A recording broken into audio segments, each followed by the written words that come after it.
5 আগস্টে ছাত্র জনতার অভ্যুত্থানের মধ্য দিয়ে অবসান হয় 1.5 দশকের আওয়ামী লীগের শাসনের। দলের সভাপতি ও সাবেক প্রধানমন্ত্রী শেখ হাসিনা পালানোর পর সারা দেশে গা ঢাকা দিয়েছে দলটির নেতাকর্মীরা। হত্যা ও বিতর্কিত কর্মকাণ্ডের অভিযোগে দলের নেতাকর্মীদের বিরুদ্ধে হাজার হাজার মামলা করেছে সাধারণ মানুষ। গ্রেফতার হয়ে কারাগারে আছেন শীর্ষ নেতারা, আত্মগোপনে আছেন অনেকে। সম্প্রতি শেখ হাসিনার ফাঁস হওয়া কিছু ফোন আলাপে জুলাই আন্দোলন ঘিরে অনুশোচনা দেখা যায়নি। আন্দোলনে ষড়যন্ত্রের নকশাই বারবার বলতে চেয়েছেন তিনি।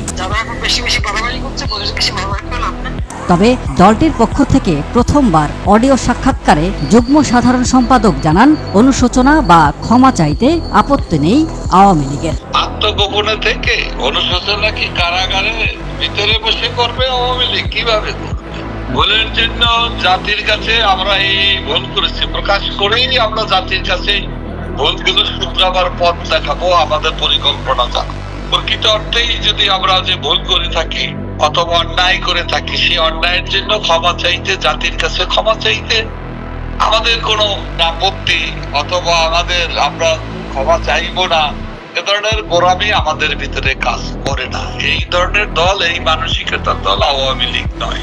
হঠাৎ করে গেল 10 নভেম্বর নূর হোসেন দিবসে আওয়ামী লীগের কর্মসূচি ঘোষণায় রাজনৈতিক অঙ্গনে আলোচনার জন্ম দেয়।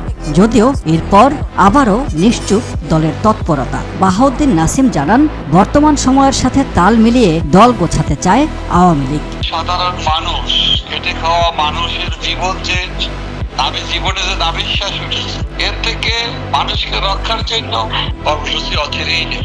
গণতন্ত্রের স্বার্থে মানুষের এবং তরুণ প্রজন্মের, আগামী প্রজন্মের যে চাহিদা, যে প্রত্যাশা, সেই প্রত্যাশা পূরণের জন্য সময়ের চাহিদা, বাস্তবতার চাহিদা মিলিয়েই আওয়ামী লীগ তার দলকে আমরা পরিচালনা করব।